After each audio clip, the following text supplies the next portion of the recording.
If she's a mountain, then you're an ocean. Hi, everybody. My name is Lori, and I am the owner of a company called Inclusivi-TEA and the author of a new book, You Can Save the World. In fact, you're the only one who can.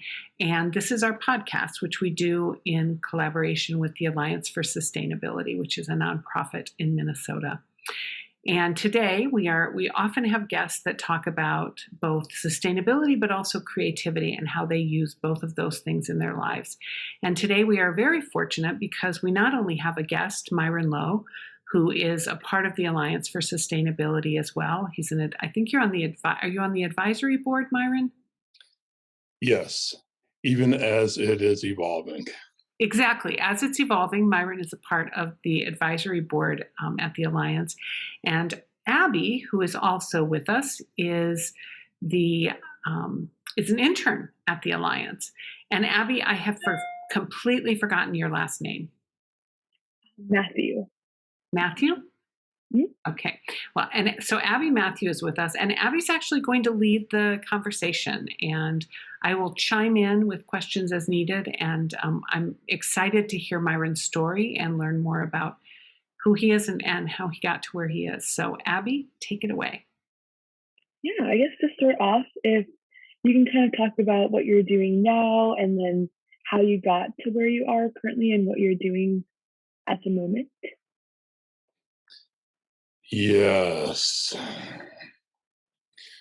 Well, I'm really supported by my past.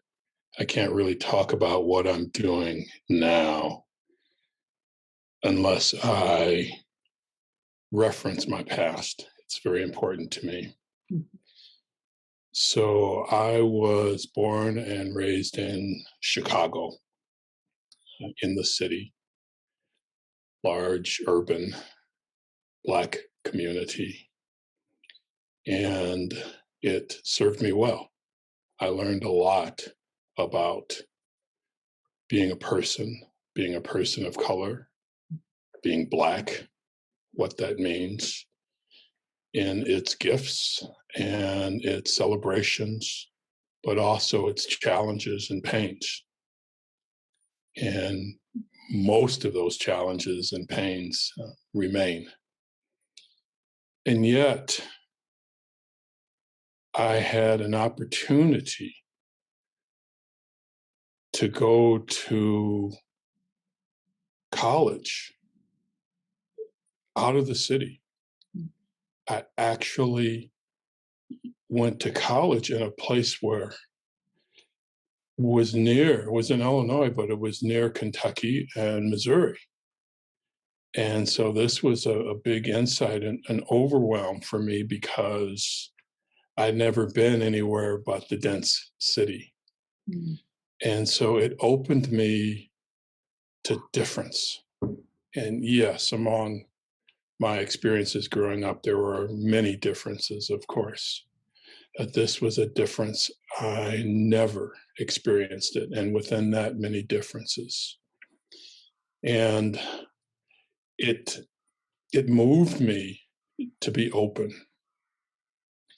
And so one of the things that I did, and so my background is educational psychology, and I have a master's in educational psychology, but that's not what's important.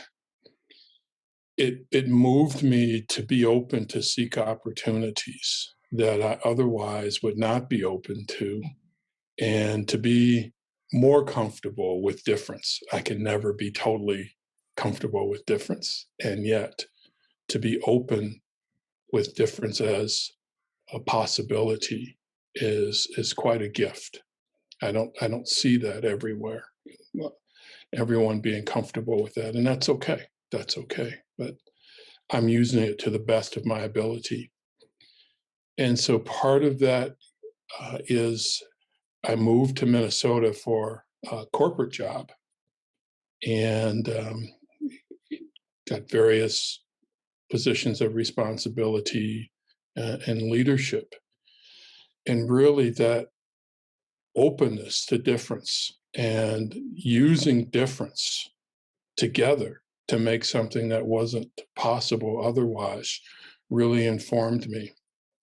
And so after years in organizational leadership, I decided I'm going to step beyond that. I enjoyed it. It served me well. I'm going to step into how I can most give back, even more than I have before. I mentored many leaders and transformed many organizations to say, so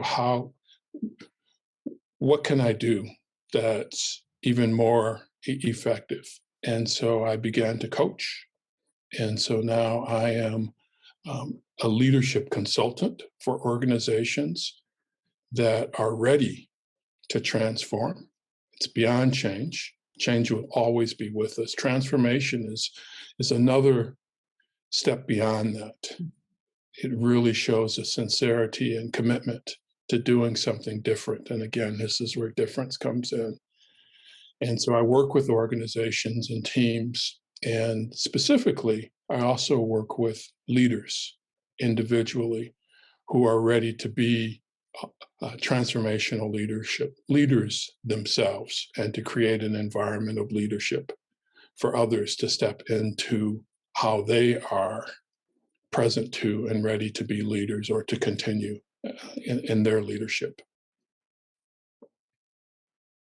Yeah, that was such a great kind of preface to like your story and just your background. I guess if I could ask, what are some of those like pivotal moments and experiences from your life that kind of made you who you were today, especially as you mentioned kind of previously before, like that college experience was kind of a really pivotal moment in your life. What were some of those experiences that caused that change for you?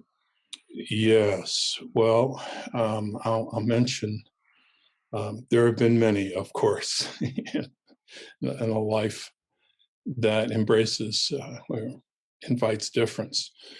So, one that continually feeds me is the first time that I experienced the forest. So here's this, you know, experience of just being in the city, and now I step off the bus. This was a five. I was invited to attend a conference that was um, situated in the wilderness or in the forest. I call it the wilderness, still do. It was the wilderness to me. And I can remember stepping after a 5-hour bus drive. I can remember stepping off the bus, and it was in the middle of the forest in Michigan, Manistee Forest. And I'll never forget that moment of being immersed totally in nature, in the woods, in the forest, and how at first that was daunting for me because it was unfamiliar, it was strange. And at the same time, as I stood with it, I recognized that there was something else there that was actually a calling for me. And so I got familiar with the wilderness, with the woods, became comfortable with the outdoors, and have done many outdoor trips and travels. But that was the beginning. So another moment, and it really leads from the last, is that the first time that I visited true wilderness. So on the Canadian border of Minnesota and Canada is the boundary waters, and that is wilderness. There are once you get into the protected wilderness area of thousands of lakes, that's it. There are no roads. It's only accessible by boat or plane. And so that's true wilderness. And that's where I really got to know nature, where I really got to know the environment, how I really got to know the ecology of how things work together. And that has informed me about how people can work together, because we are just as much a part of nature as anything else. And so I'm much more aware of when it is that we as humans opt out of working together in relationship and using our differences as a resource. So those two moments continue to inform me every day, because there are areas that, even though they're not natural wilderness, that there are other dimensions of wilderness that are there, that are first challenging, but also hold resources and gifts. Yeah, I really love those stories of just the true nature, the true wilderness. I think it is definitely something that I hope everybody is like able to appreciate at some point in their life. So I guess just as a follow-up question to that, how do those stories connect with what you're doing now? Like how did true wilderness, how did nature, how does that connect with what you're doing now and your current kind of beliefs and standpoint? Yes, it really helps me to listen. One of the things that I've learned about nature, well, there's many things, but primary for me is listening.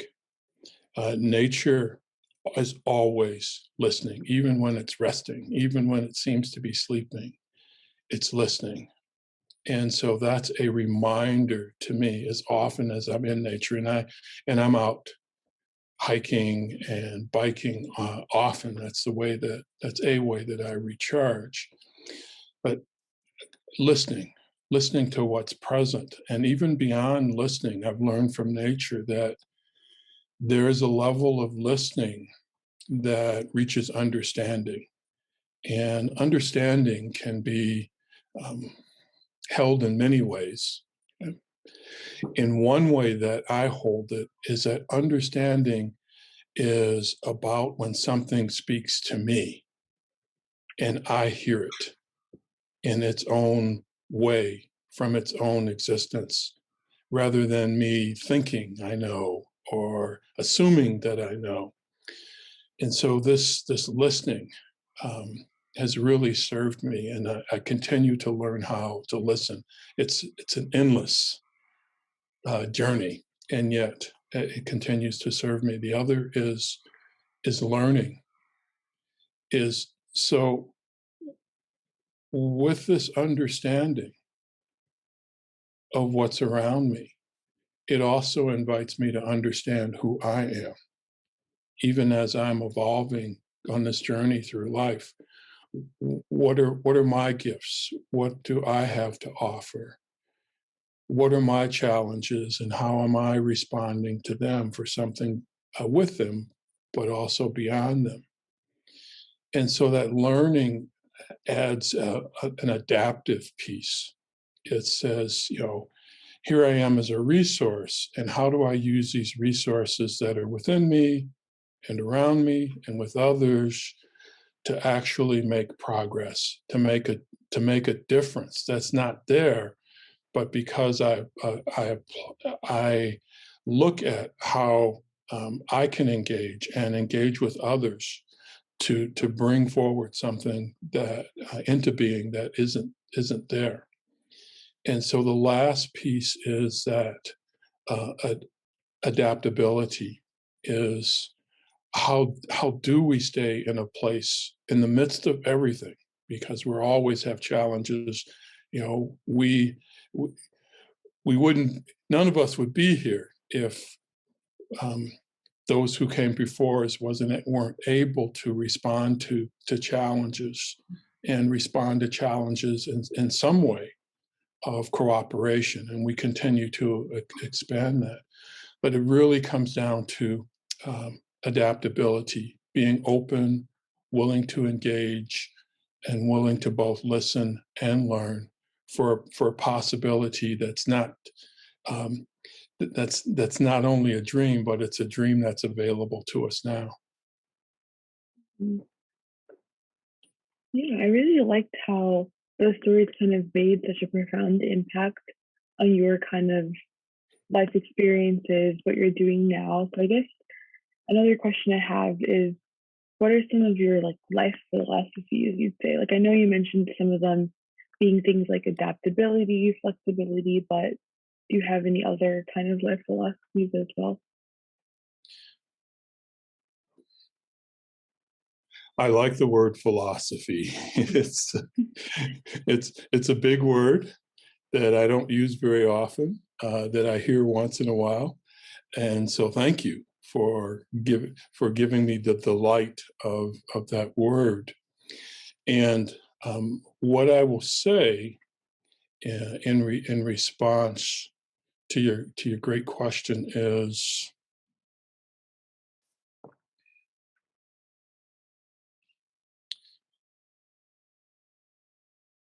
how do we honor our intelligence? And I don't mean intelligence in terms of accomplishments or academic. I mean, no, all those things apply. You know, they have their place and they have their use. But really, how do we honor our common basic intelligence? I mean, if you really step back and observe who we each are and who we are together, there's an intelligence there that's absolutely common among all of us, all of us. And so, how do we come back to that place as a rekindling, as a starting place? Because it's always there. It never goes away. It would only go away if we weren't here. Mm. And so, how do we tap into that? How do we use the intelligence that we each have to tap into the intelligence that we all have? And that's my quest. That's what gets me up in the morning, is saying, so what is it that I can do to honor the magnificence that is always there in each of us, no matter what? And that's a really challenging statement. And yet, the more I hold it, the more it speaks for itself rather than me thinking it or having it as an ideal. How do I live in a way that honors the magnificence and the intelligence of each of us? What is it that we can do now? What is it that we can do today to honor that? Mm-hmm. Yeah, I really like how you kind of mentioned it's not just honoring these moments today, but what we can do in the future. So I guess, like, do you have any goals for the future, or more specifically, any advice you'd want to give to younger people coming up, or just that kind of notion as well? Yeah, so you know, I have goals, and I don't want to be fixated on goals. Yes, goals are important. I don't want to diminish them, but I really want to be um, engaged with not what the goal is, what the goal does, Mm-hmm. what it brings into being, rather than having a goal that I either meet or I don't meet. And so the goal that has me is to contribute to the most people in their capacity to do the most good for the most well-being, for the most vitality, for the most health, for each other, for ourselves, for each other, and for the planet. Mm-hmm. And that's what I'm engaged in. So by having that, I'm noticing by experience that it eliminates having, 50 goals that, just mean I have a lot of these words that are taking up space, and having this one goal that has me that engages me in every moment. And having that sense of supporting others to be the most that they can from what they already are and becoming really connects me with everyone, but especially connects me with young people. Mm.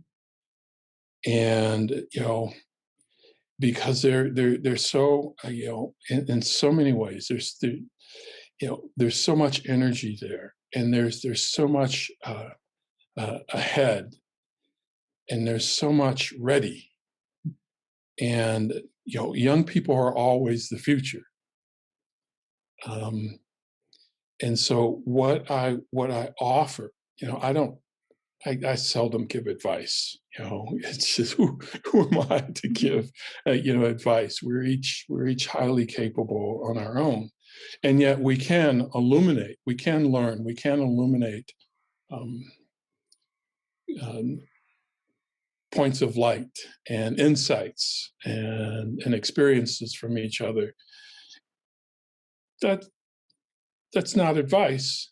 That's sharing from who we are in our authentic way, in a way that we have passion about, that we have sincerity about. And so what I offer to young people is take the time to get to know who you are as a resource, as a valued contribution, just as you are.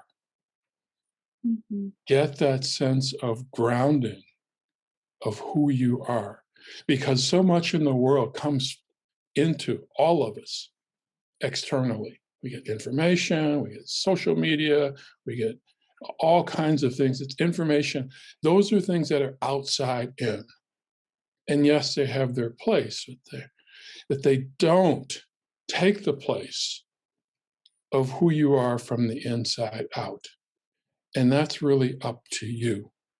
And especially as a young person, to join with that as soon as possible, if you haven't already, so that you can engage it as you make your way along the journey. So then there is a combination of both, a dynamic and a dance of both the inner and the outer, for something beyond both. I'm going to just jump in for a second, Abby. I just wanted to say, Myron, that what I love about everything you've just said is that when we talk about sustainability, and you and I have done trainings on sustainability together, the whole message is that it's about starting with yourself and taking care of yourself, and then taking care of the people and the environment and your neighbors everywhere.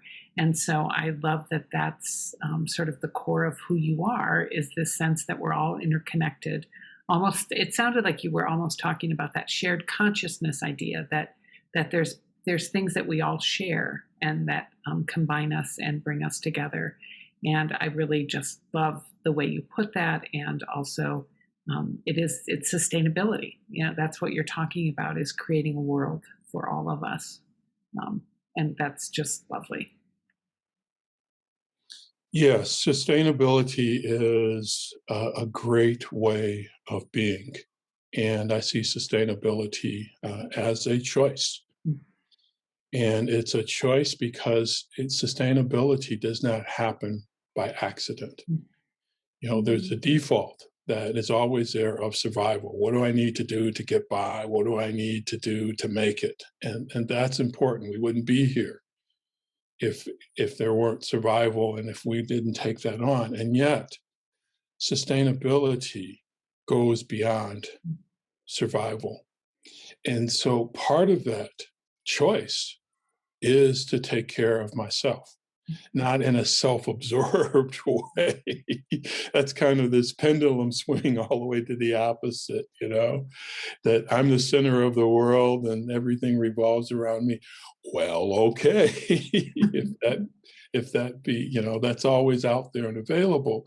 But to say, how do I honor this resource that is me as a way to honor it for what it is, to honor it as a steward, so that it can be open and available to its fullest capacity. I often look at the self as, I'll talk about me. I often look at myself as a seed in the forest that is pursuing its full potential, even while it's in the full forest. Well, that's a choice. That's a choice that we can take on because we have so many ways of awareness and that we can, in our many ways of awareness and engagement. Yes, it's possible and sometimes common to be distracted by those other things in a way that we miss what's essential, what's present, what holds us all together, what's vital now and into our future. And so that's self-care. That all begins with the self-care. And then whatever it is that we have as an opportunity to add to that self-care with us and then beyond us and with others, that makes sustainability so rich as we choose it and as we engage. So yes, right with you. Yeah, I think that's a really great point that both of you shared about sustainability and how it's not just a very solo kind of endeavor. It does require more than just that one person. But then, first and foremost, creating action, it's important to start out yourself and then kind of implement that community. So, I guess, kind of following up that question, what does creating a sustainable future mean to you, and why does it matter to you? Yes. So, I kind of think of it like gravity. In any one place, you can overcome it. I can easily jump up and down. I can easily lift things, But then gravity is also what holds the, everything together. It holds the planet together. It holds the solar system, it holds the galaxy, it holds the universe. So it's very powerful. And so to really consider where the things that I can do that keeps all of this coherence together in as many places as possible, especially where it is fragile, and especially where I have contributed to the fragility. And so, I look at recycling, and I look at energy, and I look at how often I can walk and bike instead of using my car.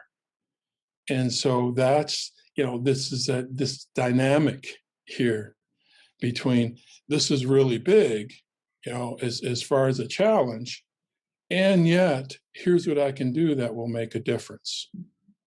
And if we all do that, it's going to make a bigger difference than just a one or two or a few.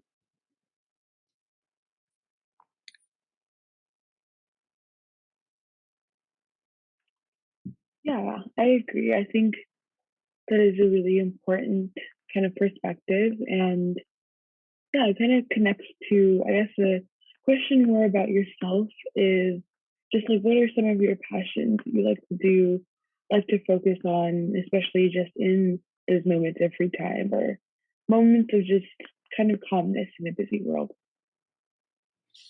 Yes. So I've had many passions, and I still do. The passion that is most present to me is that of emergence. When we have worked together to create something that was at first just a possibility, then a vision, then something that we worked on with that vision in mind as it informed us about what to do and how we could use our contributions together, and is now manifest. It now exists. Here it is. We're doing it, and it has its own life because we contributed together, and would not have been if we didn't. That's my passion. And so collaboration is really important to me.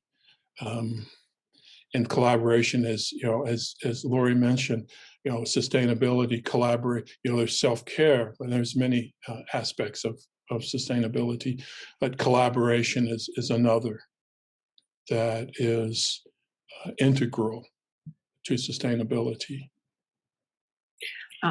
Yeah, what we often say, or what I often say, is that alone I can make a difference. Alone I will make a difference, but together we can make the difference.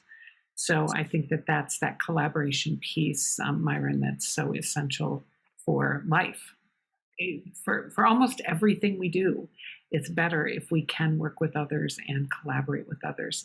Our podcast has been going on for about half an hour. Again, this is Inclusivi-TEA Sustainability.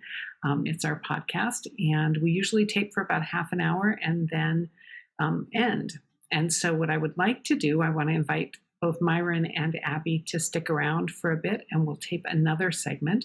So if you're listening, please also listen to the second, because some of the things we're going to talk with Myron about on the second. Myron, I would like to talk a little bit how you mentioned being a Black man, and I would like to hear a little bit more about how that interweaves with all of this and how that impacts your work, if you're willing to talk about that. And I would also like to hear a story from you, and then we might have a few other questions that we want to ask. So I'd like to start a second episode. So for anyone who's listening, thank you for listening. For Abby and Myron, thank you so much for being here.